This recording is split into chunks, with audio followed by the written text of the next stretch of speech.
So we're in the Jordan pit. Eddie Jordan gave a very dramatic interview at the end of yesterday's qualifying session. It looked as though he'd lost most of his family.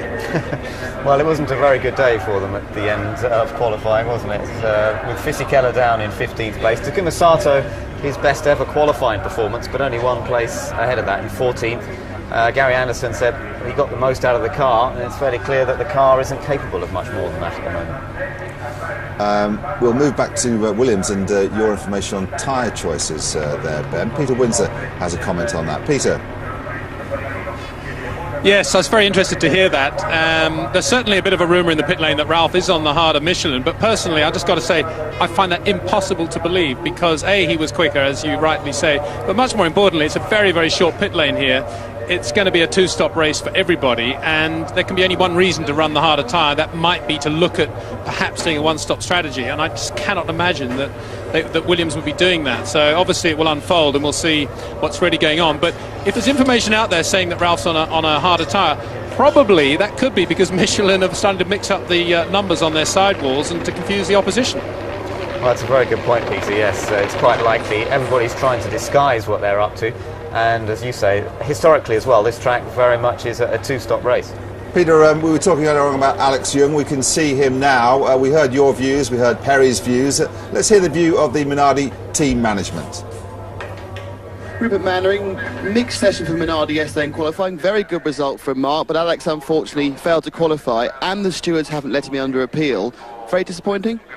Yeah, of course disappointed, but it's our job to get both cars in with 107%. We didn't do it this time. I'm sure we will do next. But you're right, Mark did a terrific job.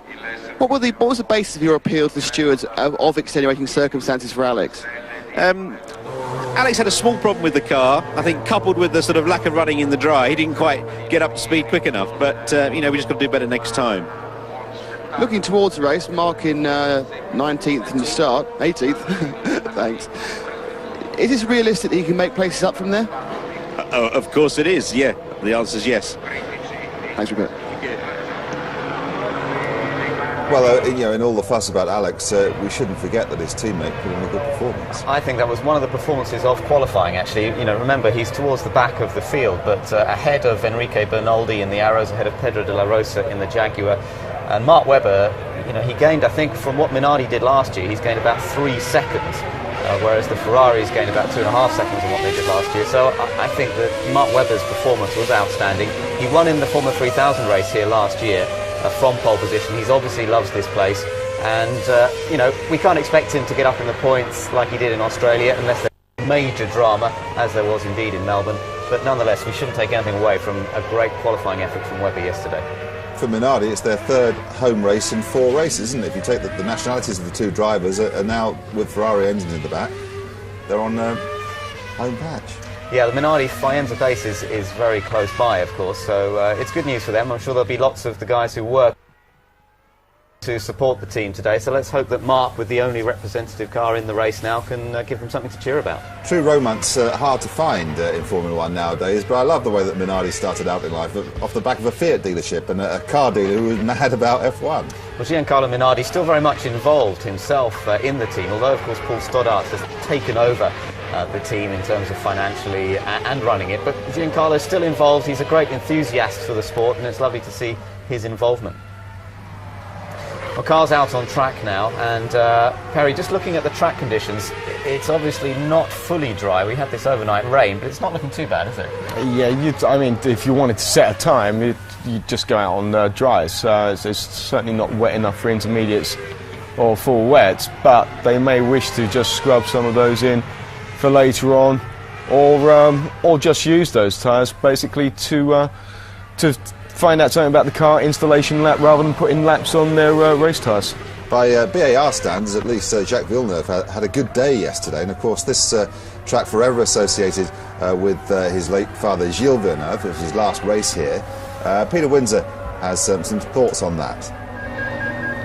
I have indeed, yes. Formula 1 always a very emotional thing, and the Italian fans love it, and one driver they loved, perhaps more than any other, was Gilles Villeneuve, Jacques' father. And down at the curve of Villeneuve, in the grandstand, there's a wonderful sign, I think, which is worth repeating, and it says 20 years without the unforgettable Gilles, and I think that says it all. 20 years ago, of course, this race, Gilles and Didier Pironi, his Ferrari teammate, fought a titanic battle here. It wasn't really a battle, because every time Gilles backed off, according to team orders, Pironi passed him, and it was, of course, the next race in which Gilles lost his life. But he will not be forgotten here by the Italian crowds in Italy.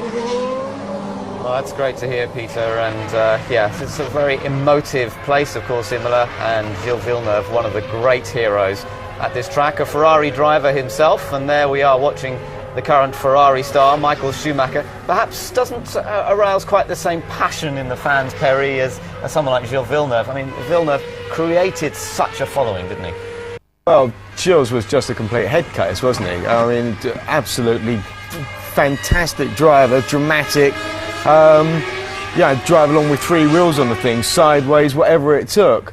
But you've got a whole different animal in this man, Michael Schumacher. That's Rubens there, of course. But with Michael Schumacher, I think he's far more the complete racing driver than Gilles Villeneuve was. And believe me, watching Villeneuve was something that brought me into the sport as a driver. So, you know, I think he's wonderful.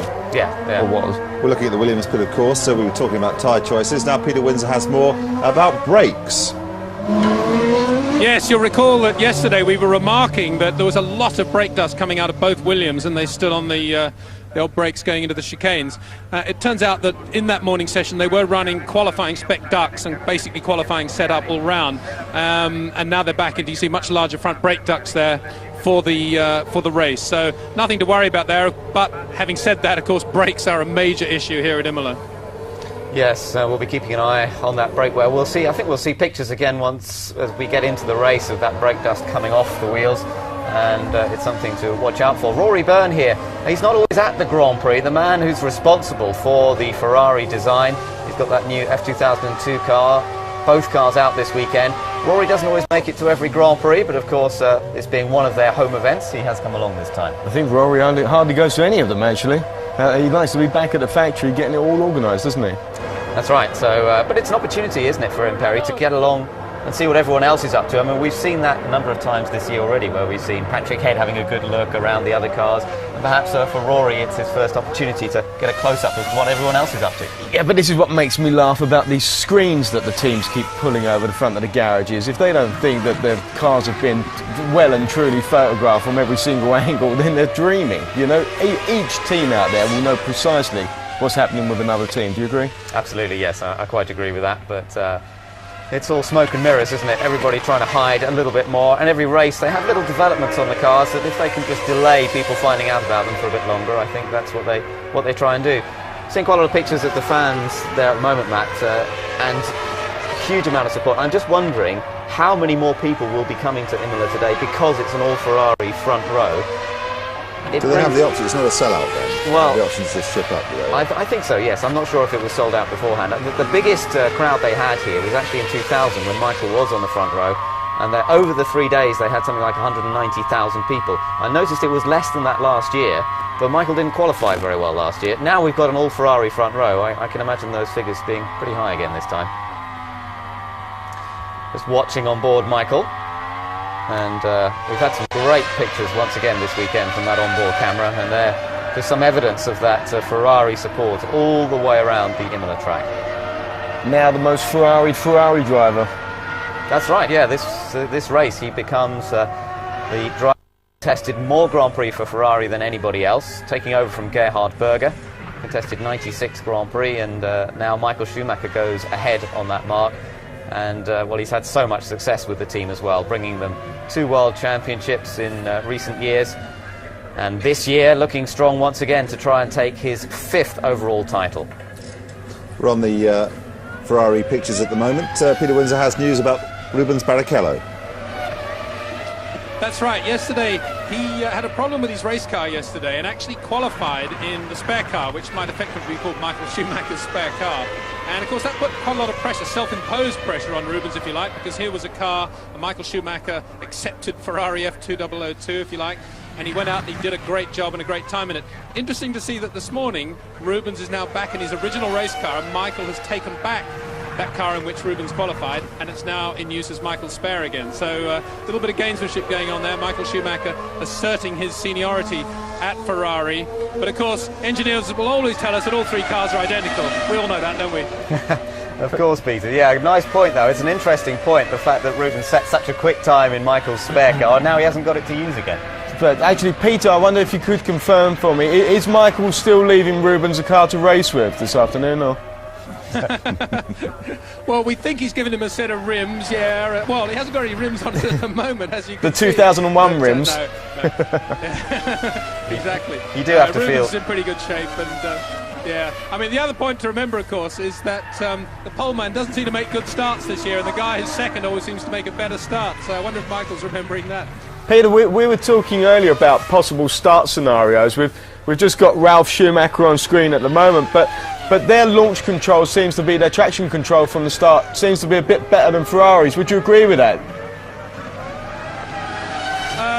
I would, except that Michael made a better start than Montoya in Brazil, didn't he? Yes. So I don't know.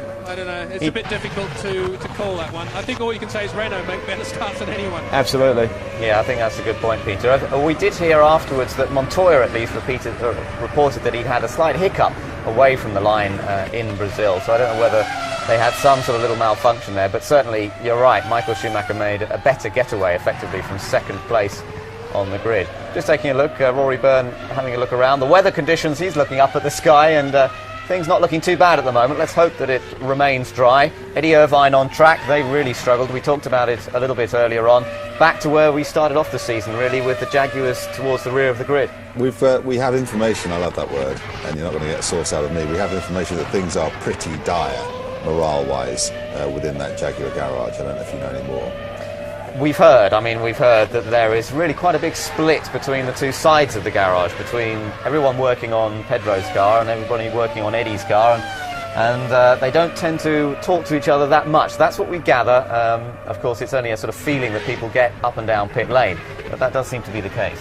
Sorry, Ben, I've been watching what we have on the main monitor. Villeneuve now been stuck at the end of the pit lane, and he seems to have some major problem now. Yeah, I don't know quite what was going on there. They would normally be practicing their launch control coming out of the pits there, but obviously some malfunction for the Canadian. Good effort yesterday. We talked about it a second ago. 10th fastest. And he was actually pretty positive about it afterwards. Good to see. Just riding on board with David Coulthard here, though, with the McLaren Mercedes. Just out-qualified by his teammate Kimi Raikkonen.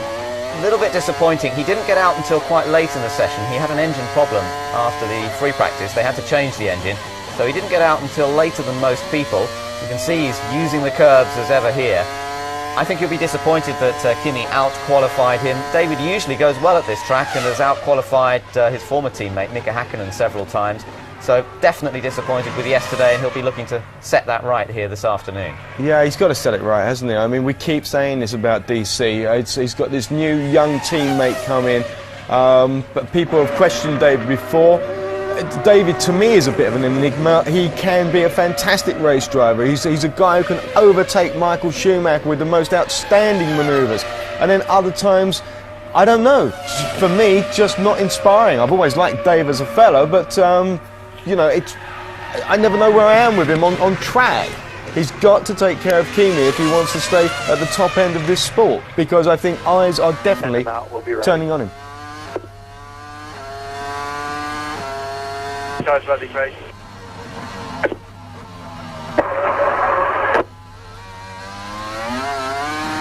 I'm not sure where that radio is coming from, Ben, are you?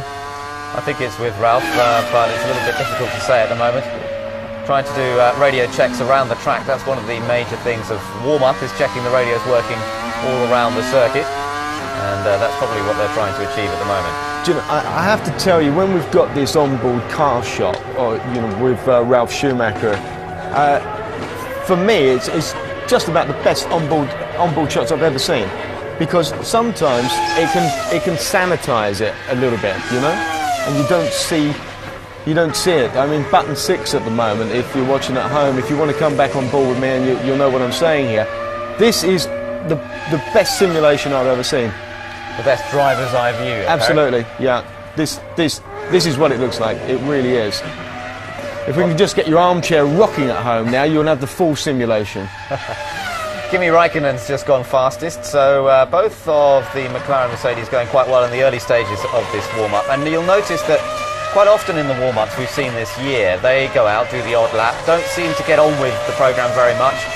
It's a bit different today because they've had so little running in the dry this weekend. Actually, most of the cars are putting in quite a few laps here this morning.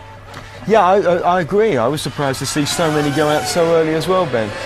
I think it's all to do with the lack of dry running that they had, particularly on Friday. Didn't get that much yesterday morning either. So in terms of full tank running, how the car will run in the race, this is pretty much their first experience of how the car will react. Michael Schumacher on track at the moment then, and just looking at the time, so obviously we're still some way off the pace that we saw in qualifying. They were down into the 1:21s yesterday, so some way off that, but we would expect them to be around 3 or 4, maybe even more seconds off that pace in the dry with a full tank of fuel anyway. I think it might also be a little bit slippy out there, Ben, at the moment. I know these cars have got traction control, of course, but I have heard some wheel spin. Yeah, it is still damp in places, there's no doubt. It's not as dry as we saw in qualifying yesterday. Michael again just popping it over the curb and having to correct a little bit on the exit of the first Rivazza. And now hard on the throttle, accelerating all the way down here. Felipe Massa currently fastest, although no, not for long. Kimi Raikkonen's just gone over the line, taking it quicker once again. And now Michael, suitably enough, goes fastest on a 1:28. So gradually the time's getting quicker and quicker. We saw earlier on that the umbrellas have been out at Imola. Well, they've been out in the Williams garage actually, and they've been used in a sideways fashion to obstruct the view of Ferrari designer Rory Byrne. Nick Damon's been finding out what that was all about. Rory, very localised rain around the Williams garage there. They must be worried about you. Well, I must admit, it had me worried for a minute. I looked up and thought, is there a shower imminent or what? Are they just being paranoid, or could you really turn a quick glimpse into a faster car? No, not really. It doesn't really do much because what I came to see, I've already seen during the pit stop practice, so it doesn't really make much difference to me. You must be very pleased with the performance of the 2002 car, but with stable regulations, how much better could next year's car be? It really depends on the results of all our research activity. Difficult to say at this stage, because if I knew how to make a faster car, I would have made this year's car faster. So, we'll have to wait and see. Rory, thank you very much. See, he has the same problem that I do going into makeup every morning. How do you improve upon perfection? And every year he has to get something better out of it. Yeah, the thing that worries me about you and makeup, though, is that you only work at weekends and you do it all through the week.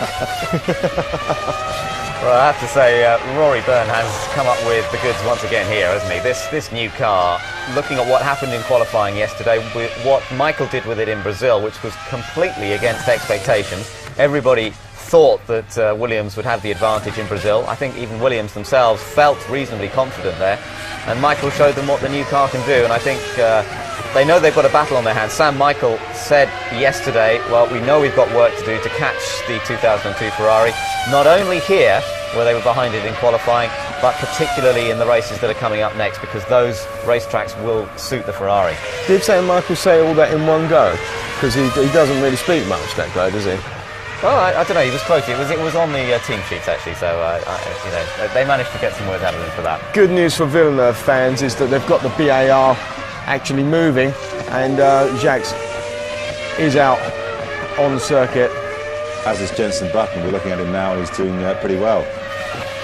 Yeah, let's just see across the line he goes. Jenson Button's second fastest at the moment. And we saw great race pace from the Renaults in Brazil, and that battle they had with McLaren throughout the race. And it's all about being next best at the moment after Ferrari and Williams, isn't it? And Nick Heidfeld, of course, in the Sauber, also performing well in qualifying yesterday. We're just looking at Felipe Massa, his teammate.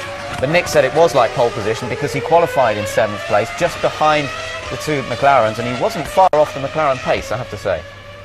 That's with the Petronas engine, of course. Petronas or Ferrari? Well, funny you mentioned that. Yeah. They're talking about their sponsors, they call it Petronas. That's right, but of course it is the Ferrari engine. I suspect that they're going to benefit from an awful lot of data from Ferrari on a continual basis.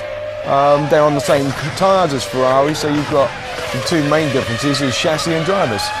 Yes, that's right. Although remember, it is last year's Ferrari engine rather than the new engine that's in the back of the 2002 Ferrari. It is a brand new engine in that car, as well as an entirely new chassis. But well, we saw how good the Ferrari engine was last year in the hands of Michael Schumacher. So exactly, and their speed trap figures yesterday, Ben, were pretty impressive. They were. So you know, I wouldn't mind having a year-old engine to propel me that quickly. Absolutely, no, they were in great shape. Jenson Button continuing round with the Renault. Renault have had success here in the past, you know, at Imola. In the days when they ran their own team, they had a couple of pole positions. In fact, they took the first ever pole position for the first Grand Prix here at Imola, the Italian Grand Prix back in 1980. René Arnoux took the pole. Well, those who like Michael Schumacher have got him on screen at the moment, but if you want to see what a big cat is doing around the circuit, then Button 6 on board with Eddie Irvine from a slightly different camera angle. This one's really nice as well. I can't help it. I just like to be in the cockpit with the guys. Well, that's the option we always have here. We can leap around from coverage to coverage. Yes, Eddie Irvine on track and showing. He's just coming. And as I said that, of course. But I'm sure we'll pick up some more on board in a moment. As Ferrari look to see if they can continue their dominance of this weekend so far. They've annexed the front row of the grid together with Michael and Rubens, and now they're just trying to work on race pace. Looking into the Arrows pit, Heinz Harald did a good job yesterday, 13th, although the team was slightly disappointed. They felt that they could have been in the top 12, so maybe they can expect slightly better things in the race itself as Rubens Barrichello comes out. What is that? So they can foul further up the grid? Well, yes, they have had their problems, it has to be said. Frentzen in particular failing to get away at either of the first two Grand Prix this season. And then, of course, they had to withdraw the cars. Last time out in Brazil, they had a suspension breakage, and that meant that both cars had to be brought in before the end of the race. And sorry, did you talk about Bernaldi yesterday? Yeah, that engine. Yeah, of course, the engine failure. Yeah, great shame, but let's see what happens for them today. Montoya coming back into the pits, both Williams in currently. Michael Schumacher, fastest in this session so far, once again showing the strength of Ferrari. Button second fastest there again, look, across the line, and Michael currently with that quickest time. Just coming through those chicanes, these were put in, of course, after... Just listen on the radio. High speed, understeer 2 to 3. The two left turners at the end of the lap, 14 and 15, getting a little bit of over.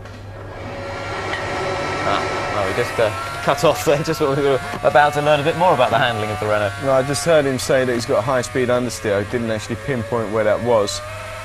Peter Windsor in the pit lane has more on tyres. Peter. Yeah, I know tyres can get a bit boring after a while, but I fear this could be one of those days when it becomes an issue, because quite a lot of the Michelin runners appear to be going out on new sets at the moment, which can only mean one thing: they're scrubbing in tyres. And there is a bit of a tremor in the pit lane at the moment about what sort of tyres you're allowed to start the race on. It's a very grey area. Of course, there's a rule which very clearly says that the groove depth should be 2.5 millimetres. But that is not policed on the grid. How can it be? Because they only put the cars on the ground a few seconds before they set off on that last formation lap.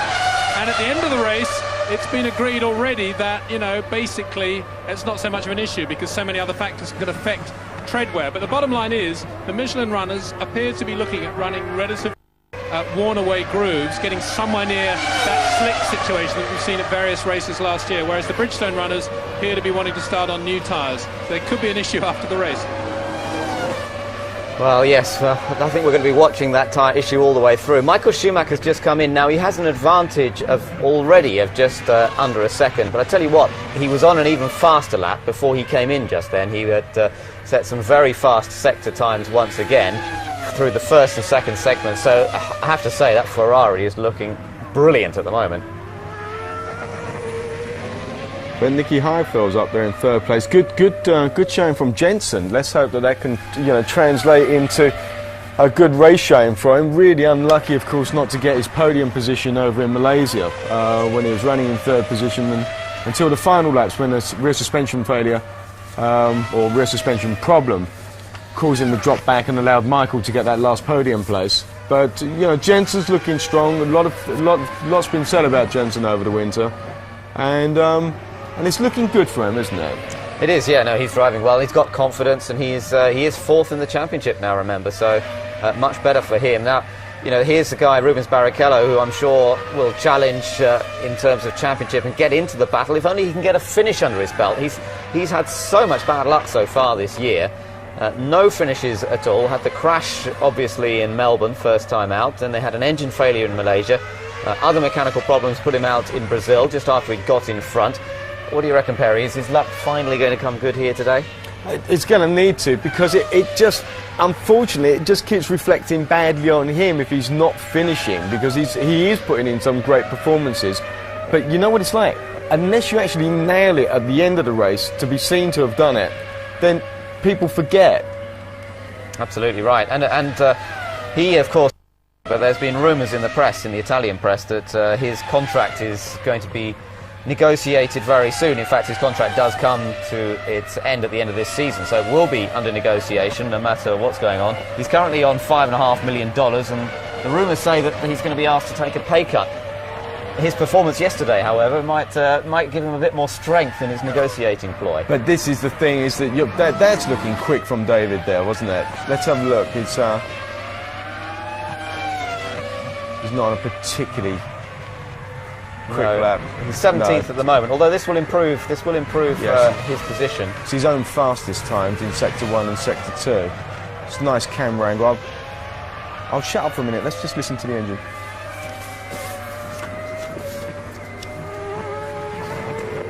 Yeah, Kimi Räikkönen that was, completing the lap. Coulthard's not far behind him, and that puts Coulthard up to 4th, and Kimi up to 3rd. 26.4 for Kimi Räikkönen, and that's about half a second slower than Michael Schumacher's best to date. Rubens here has gone 2nd fastest, so it's Ferrari 1-2, McLaren 3-4. You're looking at those times on screen. That has changed a little bit. No, Button indeed, yes, in 4th place. So McLaren 3 and 5. Coulthard just ahead of Heidfeld, and then Sato going well ahead of Montoya, and Villeneuve with truly 10th, and then Panis, and beyond them we've got Fisichella, Massa, Salo, Bernoldi. I think everybody's done a reasonable number of laps. Doesn't look as though he's had any mechanical problems so far. Just as you said that. Yeah, that was the commentator, wasn't it? Launch control, that was, but very smoky. I'm surprised to see quite so much smoke coming out of the back. Well, as Sorry, you'll see more later. Yeah, I was going to say, they do have a problem with their starts. Well, they have had lots of problems with their starts this year, yes. That's obviously why they're practicing, I suppose, down there at the exit of the pit lane. Everybody putting in as many laps as possible here in this session. We're seeing a lot more activity than we have done sometimes in the warm-up. 5 minutes to go then, and then this is it for all their running. They then just get the cars ready for the race this afternoon. And Ralf Schumacher just heading out to see how quickly he can go. But at the moment, we've got both Ferraris fastest, as Ben's saying, but then both McLarens. And where are the Williamses, Ben? Well, not very far up. Montoya's in 8th position currently, so we might expect to see more. Ralph's who's just come out is down in 19th, but he hasn't done that many laps. Usually do see Williams not putting in a huge effort in the warm-up, but nonetheless, I would have thought today, with the lack of running they've had in the dry, that they might want to just see towards the end of this session what they are capable of doing. Now, Peter seems convinced two-stop strategy is the way to go around here. Can you expand on those thoughts, Peter? Well, I can, Perry, yeah. I mean, the main deciding factor here is the length of the pit lane. I mean, it's just so short that there is no reason not to go for a two-stop strategy. And the tyre companies build tyres knowing that, and so the degradation rate of both types of compound that they had on choice reflects the fact that they know all the teams are going to want to go two-stop. Yeah. So, for somebody to want to go one-stop.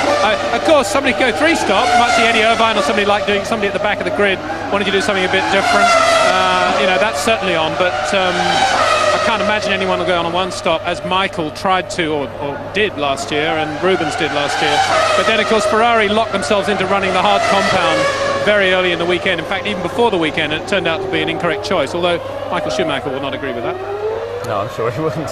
But that extra test they did, Peter, earlier this year, I think that they really have worked out some good sums from that, both Bridgestone and Ferrari, haven't they? Keep talking about which is better. Is it the Michelin? Is it the Bridgestone, wet dry, all this stuff? But what we have to remember is that both these tyre companies produce rubber of unbelievable quality. There's no doubt in my mind that they are the best two tyre companies in the world when it comes to race tyre technology, and we're talking incredibly small differences. But those small differences can make a massive difference in the course of one concentrated race weekend, given various parameters and variables. Yeah, I'd agree with that totally. The competition between them is so intense. And we've got Michael just taking a little trip into the gravel trap, which is not a particularly common occurrence, although we did see him go off there. Same place. Yeah. Session 4. Session 4, yes, we saw him go off there. But it doesn't look as though he's done any damage. He's very careful about getting back on. Doesn't block anybody getting onto the track. So. Well, I tell you what, he wouldn't want it to be one of those Toyotas coming round there as he came back on. He did use a bit of their track there. He did a little bit actually, yeah, that last part. Let's take a look. Coming down into Rivazza, this is very heavy braking down into here. Looked like he locked a rear, then he locked a front, and then he went off. So Michael Schumacher pushing hard. Let's take a look at the onboard view. You can see that right front locking up, and he's trying to get it to turn in. It doesn't respond. Then he straightens up and just takes it nice and easy through the gravel. Doesn't want to damage any of the underneath of the car before this afternoon's race start. We have the oil pump.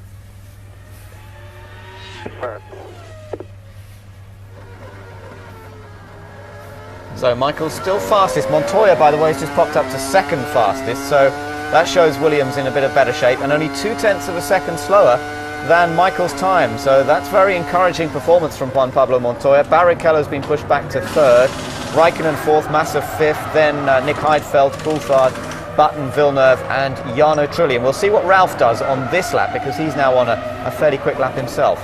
All I can say, Ben, is that I'm pleased Juan Pablo Montoya has put that time in because I've been touting him all weekend to be the winner of this race. Please, Juan, don't make me look like an idiot. Get out there and keep your foot down. But Peter, if we were going to have some fun here, and looking at the grid as it is, who do you think might just take that 3-stop strategy risk? I think anybody towards the back, actually, because obviously it will enable them possibly to overtake some cars on the first couple of laps. And you never know, the weather might change, it might fall into their hands, or it may not. It's worth taking a gamble like that if you're at the back, but if you're at the front of the grid, you've basically got to do what is correct and what is the fastest way to drive the race. So, as I say, Jaguar or, somebody like Mark Webber perhaps, I don't know. As Ben says, he's done a brilliant job all weekend, and maybe Mark will be in a position to do that. But I wouldn't see anybody at the top doing that. But going back to your point about Juan Pablo, I agree with you. I think he's in very good shape. And in many ways, him qualifying fourth is a good thing for Juan Pablo because he's been up there in the vortex of the whole Michael thing for the last few races. And to be a little bit away from that, you can take a bit of an outside view, if you like, into that first corner. And if he can survive the first lap, I think he'll be in very strong shape. My bet is Ruben's going to lead the first lap from Juan Pablo. He's just seen the lap times, hasn't he? Yeah. He's not betting at all. He's just watching a data screen. Barrichello having just gone I haven't got fastest. any data screens in front of me at all. Well, Barrichello, as you said it, Peter, Barrichello did put in the fastest time there. But I was wondering if the 3-stop strategy might be suitably employed by Jordan because, my heart was down yesterday after that interview with Eddie. It was touching. It was more touching than Lassie Comes Home. Very good parallel. The only thing about Jordan is they're very good at building large fuel tanks, and whether they'd want to sort of sacrifice all that design time they put into a car which can do a very long first stint and suddenly go to 3-stop, I don't know, it's a difficult call for them to make. Thanks, Peter. So at the moment then it's Rubens, Michael, Juan and then Nicky Heidfeld. Yeah, well, Ferrari on top once again, but not by a huge amount, although that last lap from Rubens was a very quick lap, 25.483, and that's been half a second faster than Michael, and a fair bit faster than Montoya, obviously. Coulthard goes across the line, 7th fastest for 126.4. Well, that's a whole second off the pace now that Barrichello's just put that quick one in. Montoya at the back of the garage there. Let's watch and see. Well, couldn't really get much idea of what sort of mood he's in, having run the warm-up this morning. Ralph Schumacher not putting in a particularly quick time, 12th fastest in this session, but I don't think we should read too much into that. I think once again we are going to see the battle between Ferrari and Williams for this afternoon's Grand Prix. See that bit of launch control practice, Ben? Yeah, a little bit of practice. Last opportunity to do that. Look how sticky the tyres are. They're picking off bits of paper and whatever off the pit lane road there. Nicely up to temperature. Both Ferraris heading back into the pits in a moment. And it looked to me as though everybody managed to get a fairly full complement of laps in. Alan McNish actually the slowest in this session on 8.998, but he completed 12 laps, just off the pace, slightly a fraction behind Mark Webber, De La Rosa and Salo. Those are the cars at the bottom end of the timesheets. You know, we saw the Williams practicing a start there, and everybody might think, well, how can some cars make better starts than others? Everybody's got traction control. Well, remember, it's their own interpretation of that. There are different variables to program into that software, and it's the person who does it the best. It's, you know, track surface comes into play, also how the car's engine operates. Absolutely. I think it's brilliant. I mean, the guys who work on that traction control or launch control systems, I mean, the parameters, as you say, that they're working with, so many unpredictables, and to make it work as effectively as it does, and you know, the guys at Renault, it's a battle. Formula One is a battle between every group of people involved. You know, you want to be the best. If you're the electronics expert, you want your launch control to be better than the next guys, and that's what's going on. And those guys at Renault must be really happy and really buzzed about the fact that they've got the best, but they want to maintain that advantage and hope that they will do so. Let's just take a look at the times then from this morning's warm-up. The two Ferraris at the top once again, but Montoya pretty close on pace to what Michael Schumacher did. Heidfeld and Massa, both Saubers quick on those Bridgestones. They're going to be a real threat, may well get in the points here today, and the McLarens are going to have to watch out because Heidfeld's just behind them on the grid, and they seem to be a little slower in this morning's warm-up. Villeneuve was quick in qualifying relative to what the BARs have done so far this season, and again he was going well this morning. But again, the Jordans, Perry, look at that, down in 14th and 16th place. They've got to do something soon, haven't they? They really have. I mean, you know, but there again, I don't think they're alone in their misery. I don't think Honda's pulling their weight at the moment. No, just wondered, we were talking about the Williams tyres, hard and soft, and Ralph might be on hard. Well, Ralph definitely was 12th fastest there, so that would seem to underline that theory. It may well be, yes. We think that we've heard that Ralph might be on the harder compound, but then again, you know, he had to qualify on it yesterday, and in qualifying he was third fastest ahead of Montoya. 0.2 ahead of Montoya. So it is a little bit of a hard one. All right, so you said, Ben, that Nick Heidfeld and co were doing pretty well. Let's have a word with Nick now. Congratulations, Nick. It's looking very good for you so far this weekend. Yeah, I mean, apart from Friday, I wasn't too happy with the setup, but yesterday qualifying was very good with P7, and also today I'm quite happy with the car. What's made the difference? Well, I think we were quite strong on the last couple of races as well. But I think Michelin doesn't have the advantage here they had on the first couple of races. And we know that your engine is largely a Ferrari engine. Is that important, as it's almost a home race for you? Well, it's nice to have a Ferrari engine inside, which for us is a Petronas engine. But it's not like coming to Imola, we suddenly have 10 or 20 horsepower more. OK, good luck for the rest of the weekend. Thanks for talking to us, Nick.